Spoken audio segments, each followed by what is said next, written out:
Trumpism is fascinating, but anti-Trumpism is also really goddamn interesting. And the way that people would sort of almost instantly, ramped it up to 10, went to this kind of hysteria. What was the term that I used? Aghastitude, this constant air, the constant wailing that's been going on now for 4 years, everywhere that you turn. And that is, I think, just as fascinating as Trump, and it's going to outlast Trump. This is now, Trump is gone, and the aghastitude is still with us.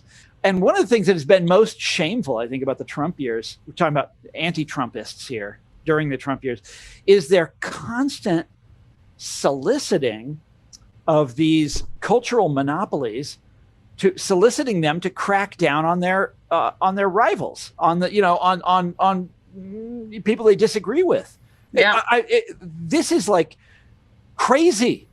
I mean, it's Cold War behavior. It's not quite McCarthy, but we're getting there. If you go back and read about the culture war, the Cold War climate, and ignore McCarthy and look at all the other stuff that was going on in America back then, it was scary, and we are heading right towards it again right now, is what I feel. There was an element to the way he was covered that always really bothered me. There was a glee about it that was just so off-putting. There was just this intensity of